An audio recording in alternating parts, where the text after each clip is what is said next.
Hey there. I know it's been some time since I've made an appearance here, but quite a lot has happened since the last time I posted. Over 3 months ago, my sweet, beautiful mother, Cheryl, passed away after a long 8-year battle with cancer.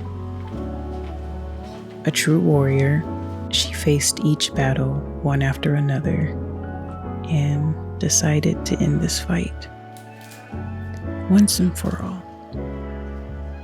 My heart boasts with pride and admiration, but in the same breath, it's crumbling trying to gather all the broken pieces.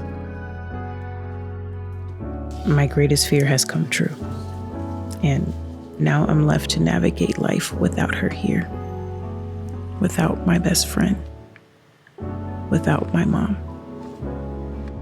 To rebuild in the rubble.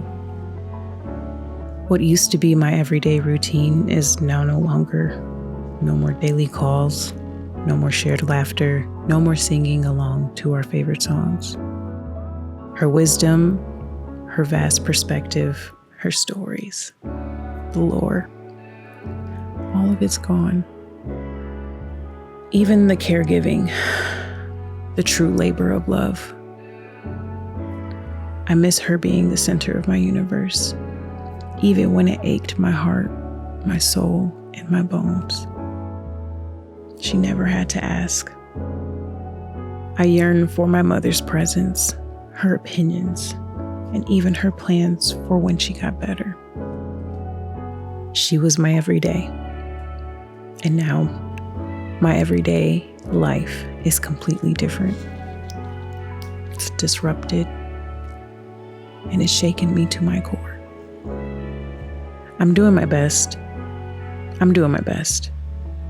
At least I think I am.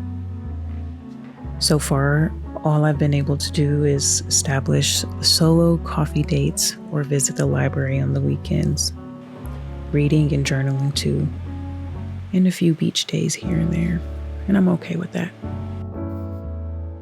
I'm rebuilding with what's left, and I'm honestly not sure what that may look like.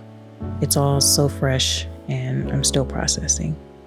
But maybe that's what we can discover here together, to see who I become without her here. I can't make any promises or guarantees, but I'm willing to try. Even though she's gone, I do know she's still with me. I feel her blanket of love covering me. I carry her within my heart. It's not a moment when I don't think of her. I see glimpses of her when I look in the mirror. I hear her when I belt out in song. A mother's love is eternal. She's still guiding me.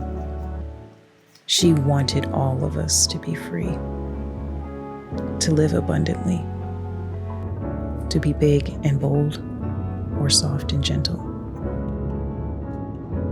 So this is where I start a new page in this book. My flame may be extinguished, but the coals are still